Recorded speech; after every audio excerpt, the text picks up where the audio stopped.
Good evening, everyone. Dr. James Lani here with Statistical Solutions, and we're going to get started in just a few moments. I think while we're waiting, we did get a question,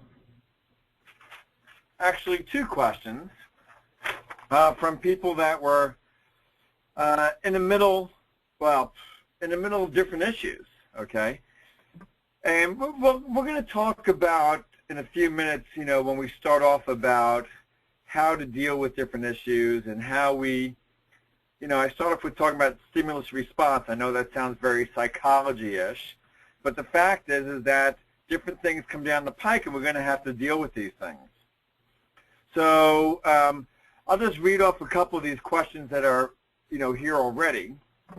So one person says, okay, gosh, my committee member continues to edit my proposal over and over and over. And I've made changes, and I've made the changes that individuals and people have done collectively. Okay, every time I make recommended changes, they come up with another question or think me to add or change.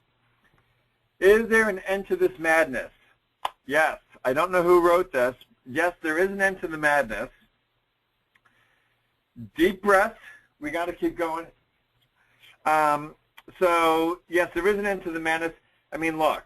At some point, what are you going to do? Not make the edits? Fight with these people? What can you possibly do? My recommendation about making edits is do it in this way, and it comes from me when I was helping people get journal articles through. I was actually on the side where people were submitting to the journal. So here's how you respond. You respond in two ways. You respond in the document, number one. So if someone wants changes to this paragraph, you make changes in the document itself, but also state the change in the email to them. What this does is it tells people, I took your comments seriously, all right? So you say, you wanted X change in the paragraph, I change it, it's on page 3, okay? And I made this change. And then on page 3, that change is actually made. So that helps people, let them know, yes, you've heard them, yes, you've taken them seriously, and yes, you've made that change. That's the best thing. And I would just say, well, let me just hold it there for a minute, okay? We'll see. We may have to come back to this, but that's the way to address comments. Okay. Next question we have is somebody has a data source. They have an agreement to get data. They say they do have it. Okay, they're in the process of getting the data agreement, so they don't have the agreement yet. They've been in contact with the source, but have not gotten official documentation, even though we told verbally that they would get the support. Yeah, you don't have the support until you have that piece of paper, and you don't really have that data until that paper comes through, whether you get that data in your hand. So you've sent 6 emails, and I was told, I presume during one of those responses, that you'd be notified once approved. It's been 2 months. How long should I wait? Should I send a friendly reminder? Or should I just simply await his request? I don't know how big or small the organization is that you've sent the request to. I presume if it's a large, governmental agency, it may well take, a few months for it to, big ships move slowly and turn slowly. And, with due respect, we're probably not their greatest, priority. They may have other things going on, even if they're a small or moderate-sized house with data. Remember that the fact that you're getting data is really kind of cool, and it makes things a heck of a lot easier than going out collecting original data, right? So, but I would send a friendly reminder, if anything, just to kind of so you can sleep better at night. Send that friendly reminder. Hey, I hate to bug you. I understand you may have more important things to do. Got it. I just want you to acknowledge that you received my emails, okay? All right. So Before we get started, for sure, you can ask Payne questions in the chat pane throughout the webinar, all right? And it's really, as you can tell, going to be a really kind of informal webinar. And so certainly, you know, do ask questions, and I think both these questions were excellent. And I appreciate them because, as you've heard in class, and as we all know, you know, when you have a question, so do 20 other people who've been waiting for data or have like a pain in the ass committee. So it's so thank you for asking it, and keep the questions coming. Okay, so without further ado, let's get on to this 7 secrets of completing a dissertation in a year.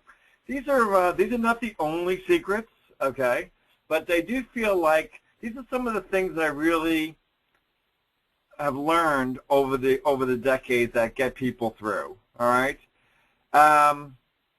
so. And we can drill into these, you know, as we go along, and you know, and you can drill into them by asking questions. Okay.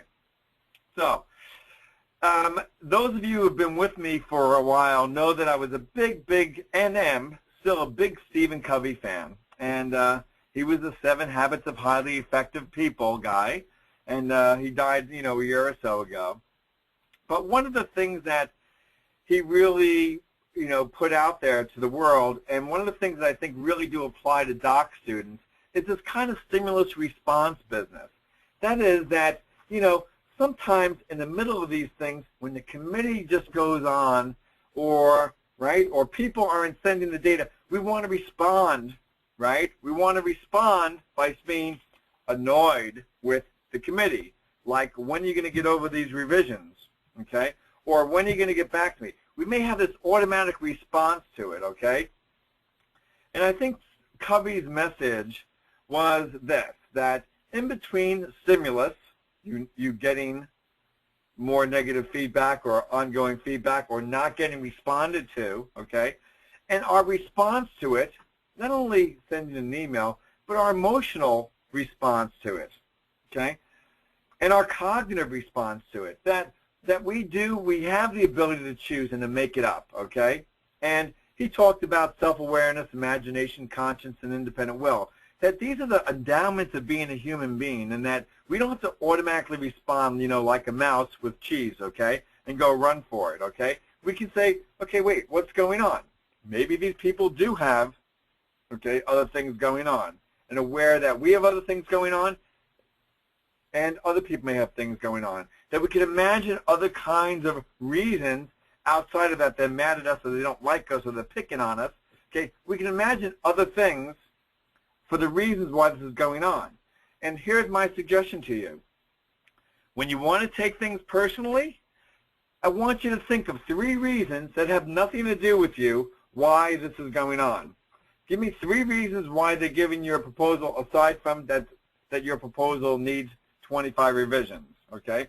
Like they're showing it off to their boss, or they're justifying their job, or the data source is busier and it's not about you. So that's the way we can use our imagination that that allows us to think outside of our kind of it's just about us kind of thing. Conscience, just doing the right thing, and independent will. We can still choose to persevere, you know, and despite the madness, right? That's the first person wrote. When will this end, this madness? So we have will, and let's use that will. All right. So between S and R, stimulus response, let's choose our humanness. Okay. My dog, he's a very friendly dog, and I wrote about him in my last newsletter. But he does not have self-awareness. Okay. He does not have imagination. He definitely doesn't have conscience because he wouldn't leave those toys in my way. And independent will, I'm not so sure about that either. So anyway, these are human endowments. As we go through this whole dissertation process, remember, take a breath, free to choose. That's where our life is, and that's where our happiness is. Okay. So the first secret. What is the first secret? Start with the research questions and hypotheses. This is the critical part of the whole dissertation, okay? Think about it. Solid research questions. The literature review is going to talk about all the literature that leads up to the argument for why we need to conduct and examine those research questions. The methodology, that's supporting the study to examine those research questions. The results are the implementation of the examination of those research questions. So everything is really centers around those things. And I start with those questions. The only time I do not start with research questions is if I start with the data. Okay, if you have the data in hand or the type of data you can get, now I can build research questions out of that, and then the lit review, methodology, and results chapter will fall out from that. So research questions essential, okay? And I say they're the keystone, so everybody knows what the keystone is. It's that one block that holds everything else together, all right? So keep that in mind. They don't have to be totally novel, but they have to be interesting, okay? And we can help make those things interesting. But you have to have something that people can dig their teeth in, and they have to at least think that's worth looking at, okay, before they sign off on your concept paper or your prospectus. Okay, just talk to yourself the methodology, methodological approach, your constructs, that is the variables and the constructs in the research question. When you state a research question, you're implying what the participants are, where they're coming from. And it's almost implying the kind of collection.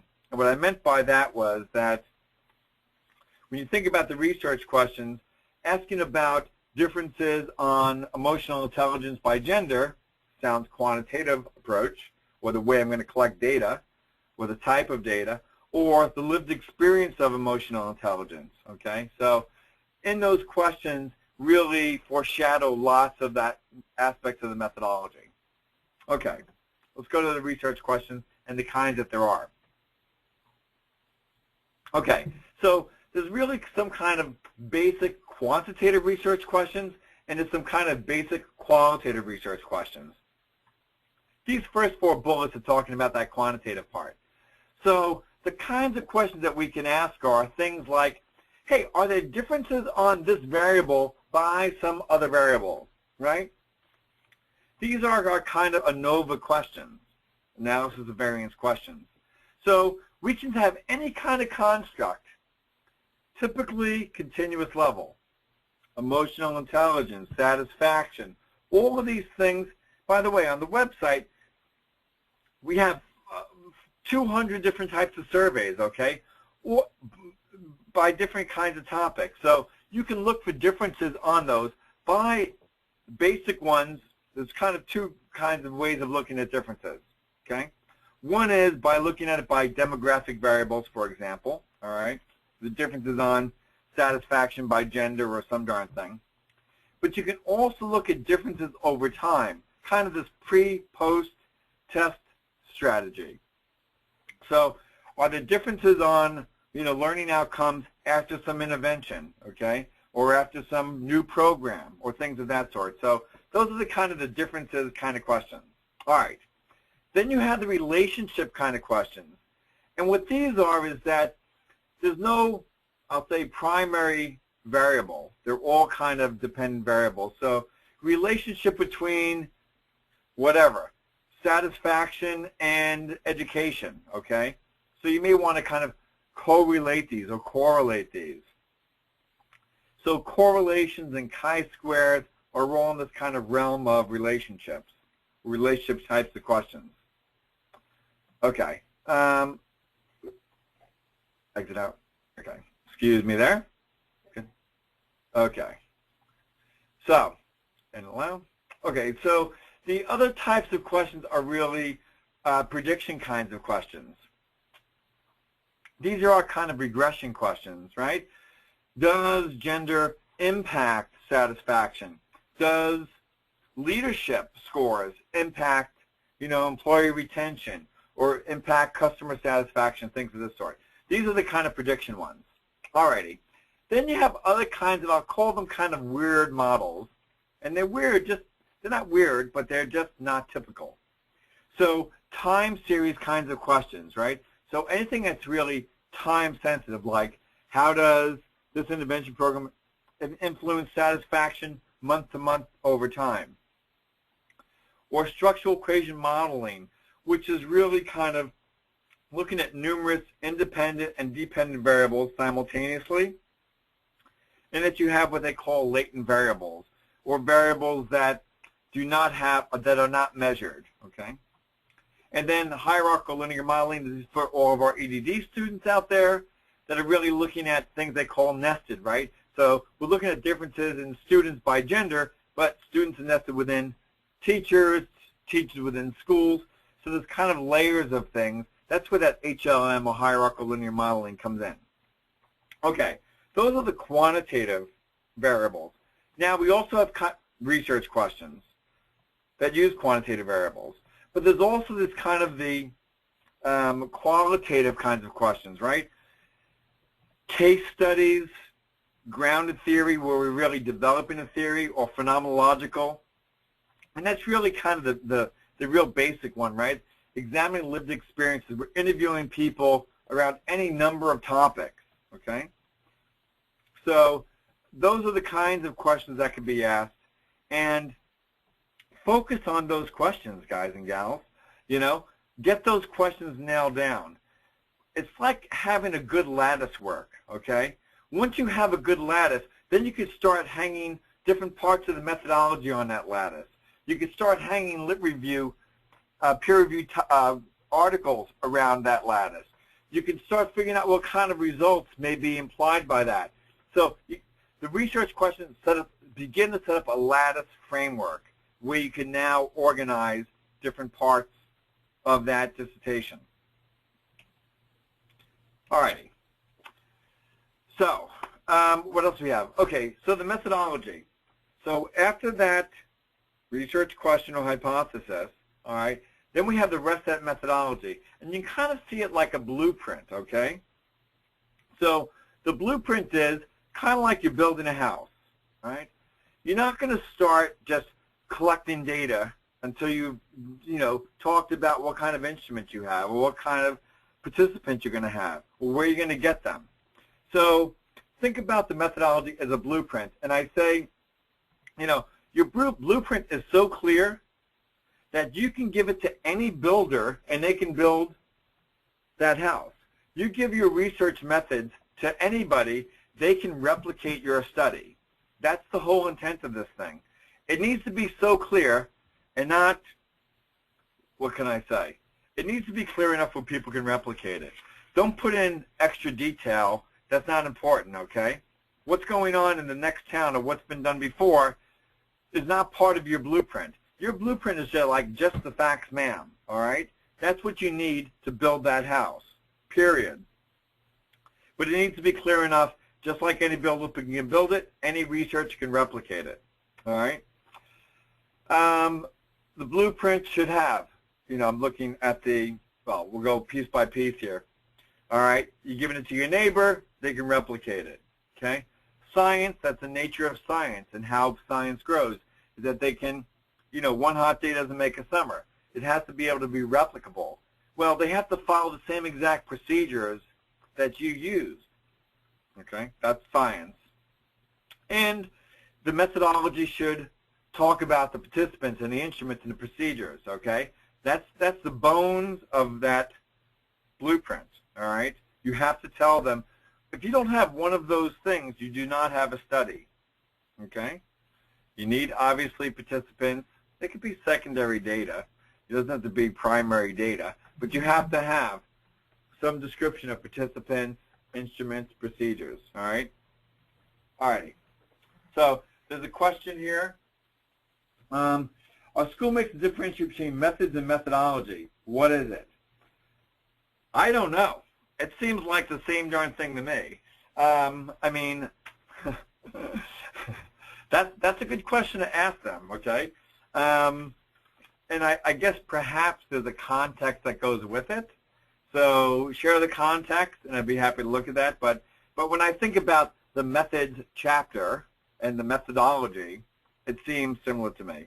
They may be talking about a methodological approach, perhaps. So that might well be, either it's, quantitative, qualitative, or mixed method. So it may be something of that sort. Okay. Third secret. You should be, after you think about those research questions, think about the participant recruitment and data collection early. You have great research questions, okay? You have a great instrument, but you can't get your hands on those participants because you want to study somebody in another country or another culture. You can't get your hands on them. Your data, you have to be able to get your hands on those participants, okay? So keep that in mind early on. It happens often enough that I put it as the third secret. You have to think through that whole process, okay? And we're going to get to planning, down the road. But particularly, if you don't have access, you don't have a study, all right? And that recruitment, and by the way, who are these people? So my example is, if you're looking at vulnerable populations, particularly mentally ill people, children, elderly, school-age children, think about somebody from an IRB or from their legal department approving you going in, potentially, not going to, potentially harming those populations, okay? Do you think it's going to get held up in IRB, an institutional review board? You betcha, okay? So think through, this is taking that, between that stimulus and response, think about taking a different position from a legal point of view, from a liability point of view. Just imagine that you're in those shoes, okay? You're going to be hesitant and make sure that that student has all that, especially that student who's doing that first study, okay, has all of their ducks in a row there. Got it? Okay. All right, so, okay, that's what we're talking about there. Consider participants. Okay. That was methodology stuff. Now we're going back, secret 4, going to kind of lit review stuff. Librarians, you got to get them, okay? You got to get them. They're in the library. Think about this. They're in the library every single day helping students identify articles. Are these the people you want to make friends with? Yes, we do. Absolutely. You want them close to you. Good librarians are going to direct you. I'm old. I used to be in the stacks in the library, okay? And, used to bump into your colleagues sitting on the floor. But you need a librarian to help you get those relevant articles, to tell you how to expand and contract your search. Some people, their keywords, they have 5,000 articles. You got to narrow down. Some people, you have 10 articles. You need to expand that search. Librarian can help you do that and think through that process and track that process. So librarians are worth their weight in gold. Also, you got to learn how to really review those articles, okay? Be able to get to the heart of it pretty quickly. So their introductions are going to help you see the other literature. So looking at their articles, think about it as a mini dissertation, okay? Right? They have a lit review. They have a methodology. They have a results chapter. They have a discussion chapter, okay? Gain those clues and use that work. When you're looking at that lit review, who are they referencing? Who are the leaders that they're referencing? What are the articles, be it the seminal articles that are really kind of old and kind of original, or kind of the new research that was done, a couple of years ago? Look at that introduction. You don't have to reinvent the wheel here. Take their clues. You take their clues after you get the right articles. You can get the right articles by getting the right librarian. Okay? Not all of them built the same. So get the right ones, and then look, particularly in the discussion chapter, okay, what's the future research, okay? I'm a little hesitant to say that because I think it's really kind of, these are for really leaders in the field, I'll say. I'm not saying that you're not a leader. I'm saying we want to get through the dissertation process. I'd rather have you tweak the existing research questions than kind of, look, if they could have answered the research questions, they would have done the study themselves, right? So not that easy. But it could at least cue you to some ideas and generate some thoughts about what to be conducting, okay? And also you could look at the approaches that they've used, be it quantitative or qualitative and so forth. Okay. So lit review it's just not a matter of reviewing the literature and annotating that, okay? That lit review, you have to think about it as building an argument. What are you building an argument to? You're building an argument to why I need to conduct and examine these research questions with this population, with this instrument, now. That's the argument. Think about that when you're constructing that lit review, okay? You're taking them down that path. You're taking the reader, okay? And trust me, they want to go down that path. You got to take their hand and walk them down that path, okay? Here's the overall what they've done in the field, and narrowing it down to, hey, here are some studies that have looked at my particular research topics, particular keywords. And then, but here's what they missed. Here's the gap in the literature, okay? This is why I need to conduct what I'm doing right now. So it's more than just a bunch of collection of articles, okay? That's maybe good enough for your comprehensive exams, but it's not good enough for a lit review. The lit review's got to walk them to that argument, all right? It's got to be a good empirical argument. And if you don't have a good empirical argument, they may well say, you know what, maybe that topic does need to be researched. So make the argument good. Okay. 5, and this is a little bit of a selfish plug, but the truth is, good statisticians, whether you're an associate professor or even regular professors, they're outsourcing their stats. And most people are okay with that, okay, at the dissertation level, okay? Not everybody, but lots of them, okay? Because you've taken a few stats classes years ago, that's fine, okay? But nobody's going to remember the nuances. And frankly, it took me several immersions through to kind of get it boiled down, okay? So hire a statistician. If you're doing qualitative work, hire a qualitative researcher, definitely an APA editor. You got to get the references in line. You have to get the table of contents, in line and so forth, okay? All right, so just to say, you know what? We've been down that road 5,000 times. In fact, we have software I'm going to show you in just a second that helps with that quantitative analyses. But spend time thinking about, and if I was your chairperson, I would rather have you say, you know what, can she run an ordinal regression? I'd rather have you be thinking about understanding that output, okay, what that it means, and what are the implications of those findings. That's where the thinking and the thinking in your field really is, okay, rather than saying, okay, how do I make sure I calculate these things so they're actually accurate, okay, and spending 2 months to do that. I'd rather have you been thinking about what that output is, okay?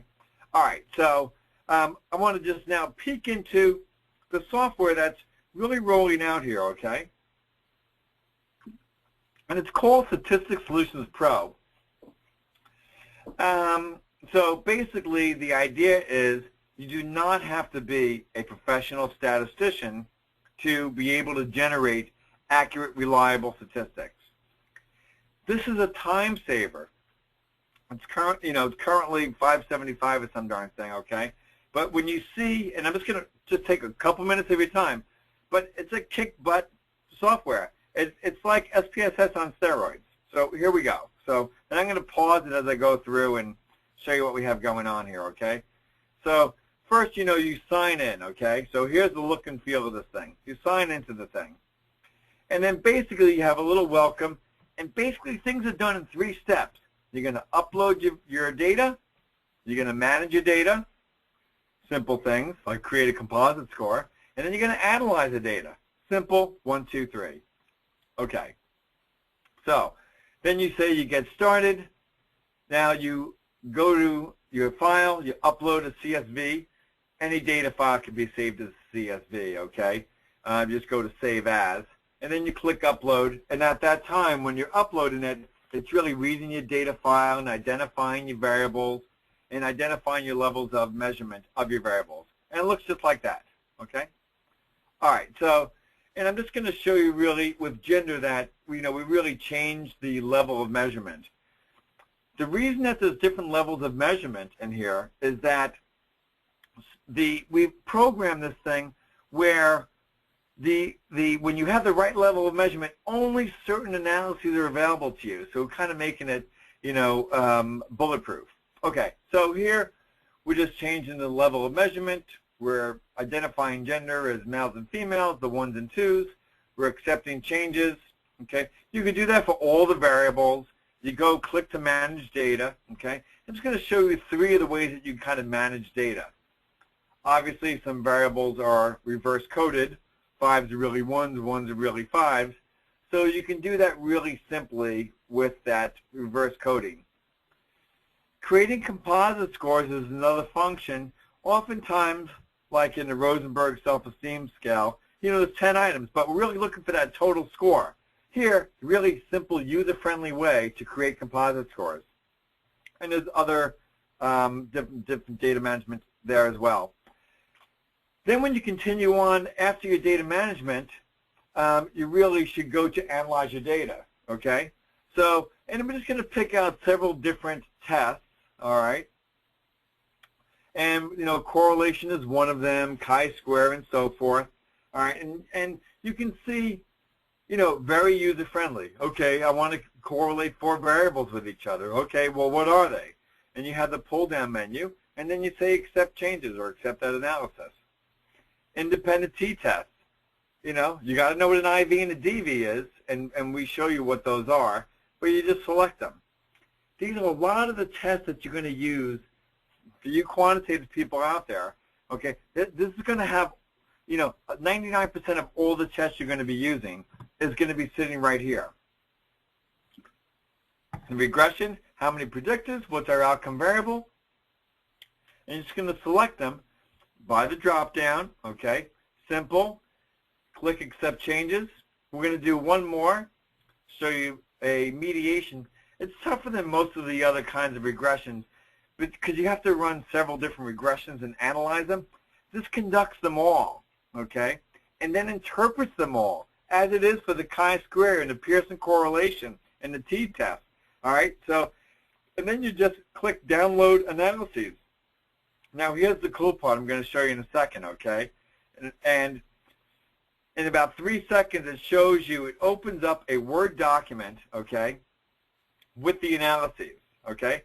So here it just says, a little disclaimer, edit the sucker. It shows you the data management. Hey gosh, I reverse coded this variable. I created a sum or composite score here. I did these analyses, these 6 analyses, okay? All right? Pretty cool. So it keeps you on track with what you did and what variables you did it with. Okay. So that's the first part of it. Okay.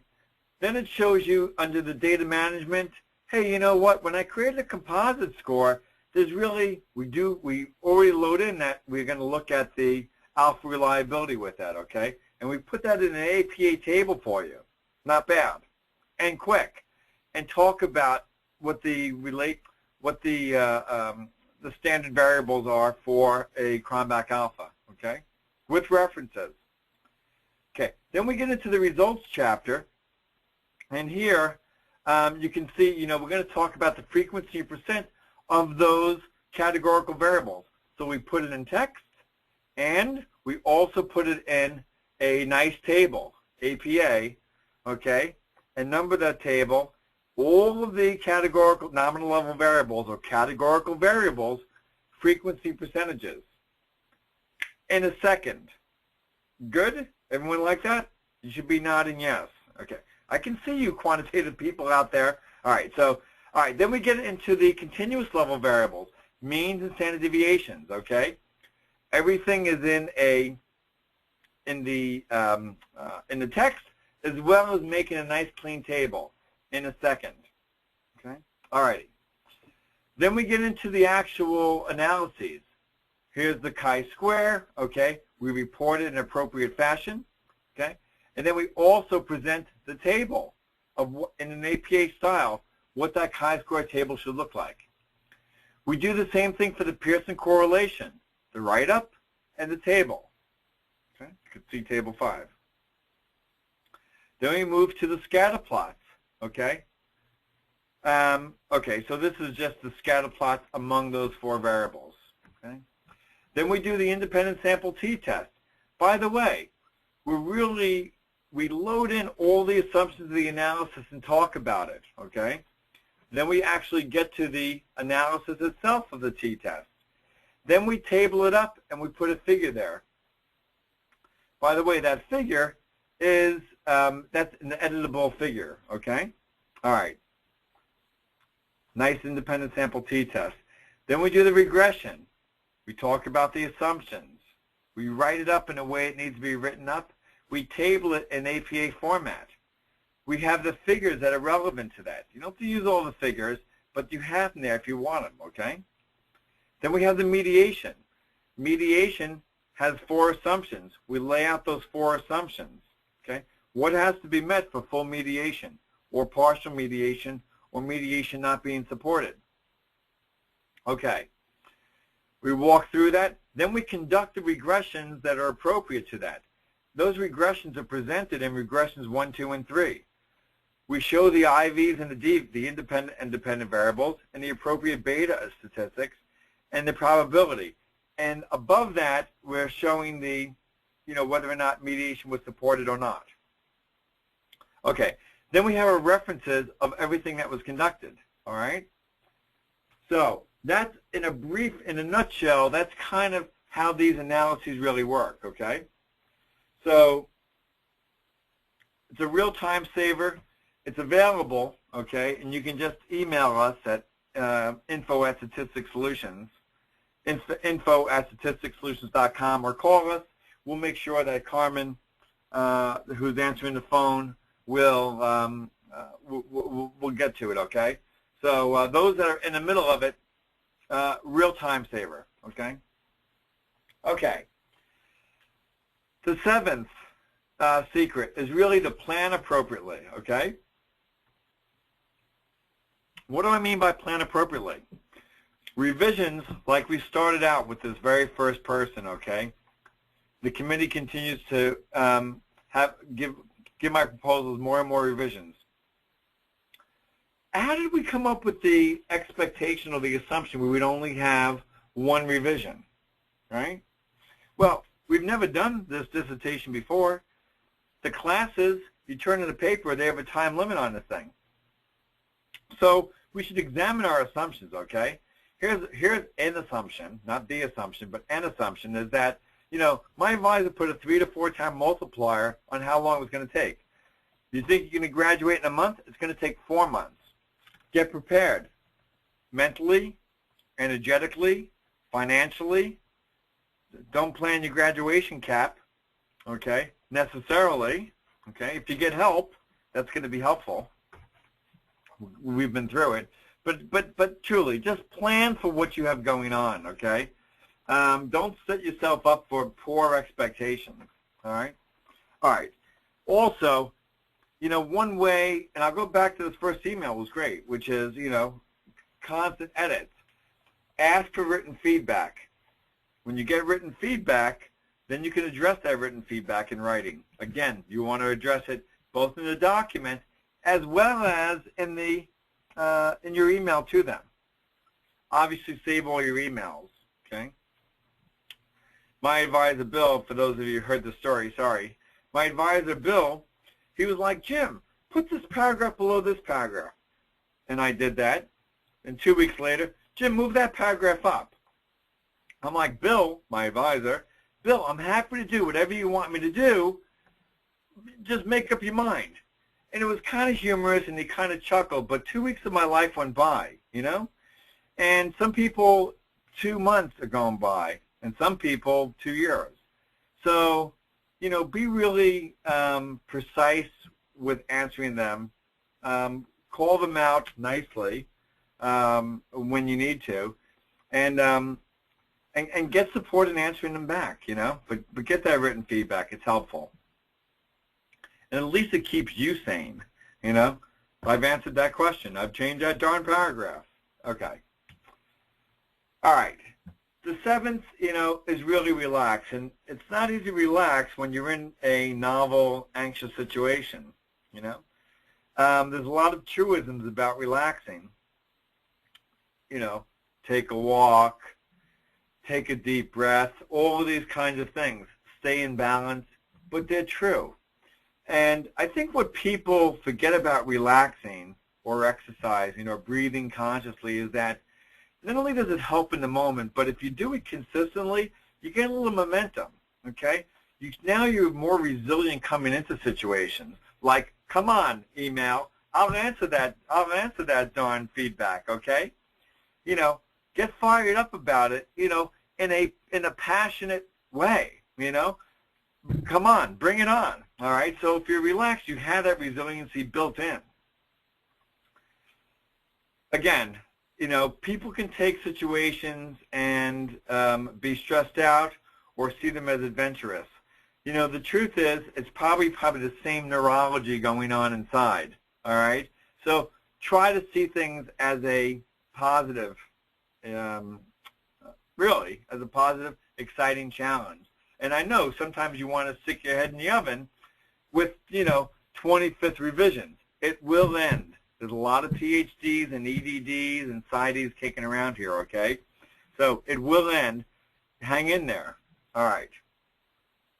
So with respect to hanging in there, I'll probably next to end with another Covey kind of comment, but, keep in perspective, this is a brand new experience. When have you been great at any brand new experience, okay? Even probably the first breath we probably choked a little bit, or the first time we swam, or the first time we did anything. So it's new. And part of that news is it's an independent project, This is our own baby. Get support when you need to, but it's, you're not being held by the hand as you go through this. You're not getting the support from your prof that you've gotten throughout your entire career, all right? Particularly these online ones, okay? So, you're really not getting that support that really is essential, that writing support, that statistics support, and so forth, And it's, take that into consideration. Reach out for help. We're here. We are here for you. All right, so Covey's final thing is that he really saw life and the way that we do things in the world as being kind of two concentric circles. One is a circle of concern, one's a circle of influence, all right? The circle of concern is everything concerning, right? Oh, my brother's, whatever, children are doing this, or this is happening in the world, or the school's doing these changes, right? Even the school's doing this changes. They're changing the way the R&B process is. Some things are concerning, but you don't have influence in them. To the extent that you don't have influence, okay, you're going to drive yourself crazy, essentially. And when you're worried about the concerns but don't have any influence, your influence is going to get smaller and smaller and smaller, okay, because you're too busy spending your time, money, energy, spirit, physicality worrying about the concerns and not worrying about the things you actually do have control over, okay? Focus on what you do have control over.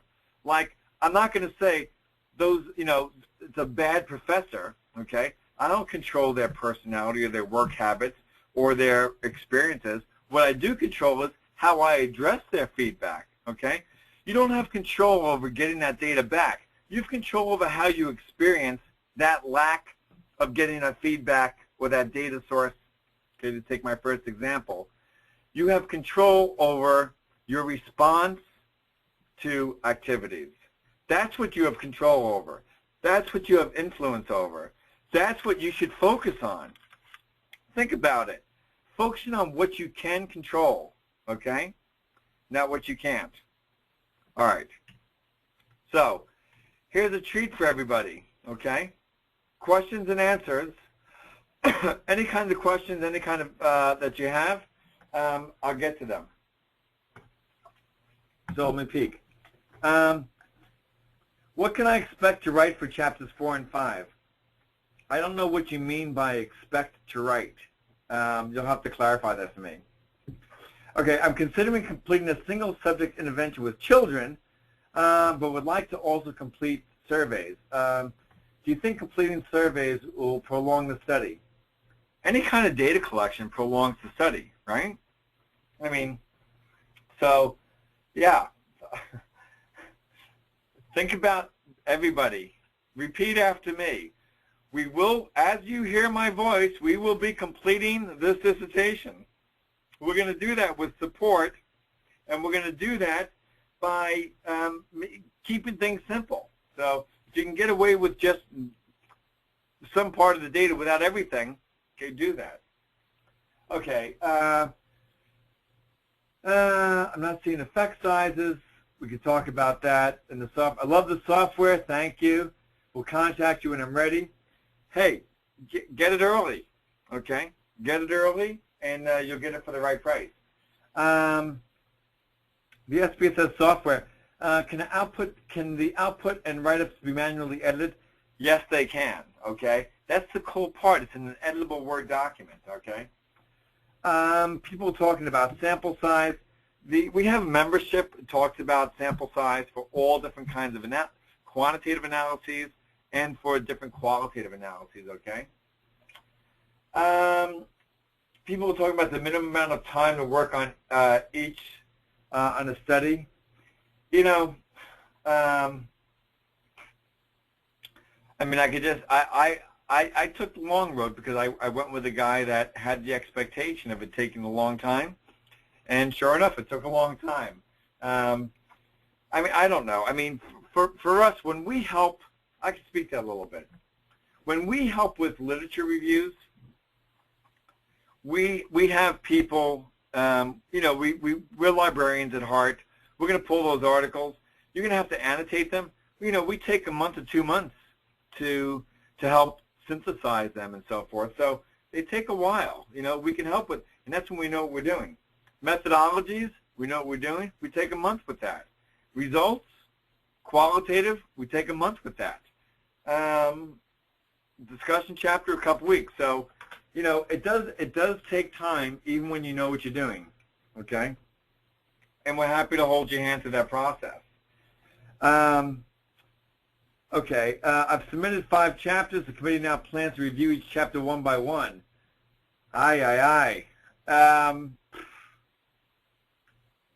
Well, I like that you have the 5 chapters there, okay? Who is this? Joanne, I mean, I like that you submitted the 5 chapters. Again, let's go back, okay? All right. They want to submit it they want to review it one by one. Is that something that's of concern, or is that something you have influence over? Think about that, okay? It's definitely the circle of influence is in the circle of concern, but it's not the same exact thing. Do you have influence over that? Can you tell them, I'd like you to review all 5 of them together, okay? My guess is you do not have influence over that, all right? So that's the distinction between concern and influence. All right. Questions and answers. What else we got here? I'm going to skip ahead real quick. I'm going to keep answering questions. Here's the treat. Dirt cheap. Okay? Dissertation workshop completed in 1 year. $400 anytime, and it's in Atlanta because I know the people that are listening right now are in Atlanta. It's at the airport. You fly right into the airport. The conference is there. We feed you, okay? And you're going to get something out of it. So spend $400 to fly there, and spend, it's $300 if you register before July 1. Call, speak to Carmen. She'll have all the details.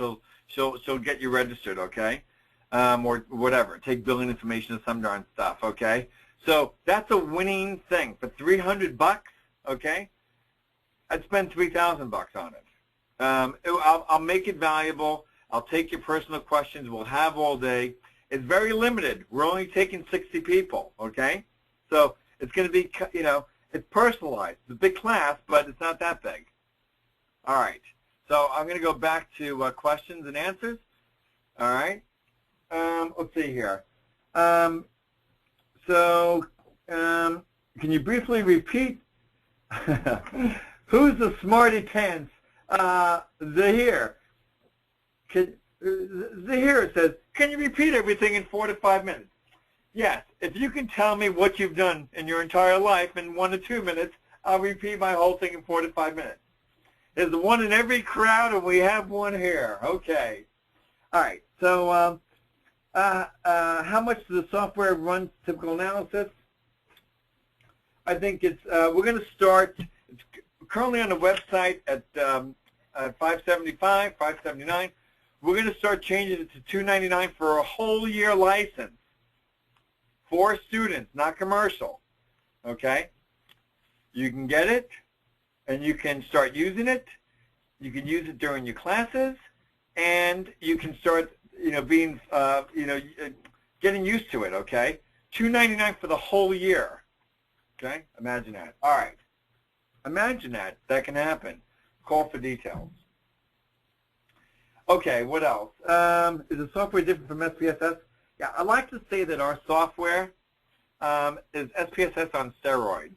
And what I mean by that is that SPSS, you have to have a lot more technical skills to load in the assumptions of the test. You have to take that ugly raw data, that output rather, and table it and interpret it. Ours interprets it for you, or in normal language, everyday language. Ours gives you APA tables and figures, okay? That's a whole different planet of experience, okay? You saw how easy it is. Go look at SPSS output, okay? All right. Okay, is it cheating to have an editor? I think everyone has an editor. Everyone has an editor. I mean, think about your own writing. You can't see you looked at it for 3 months.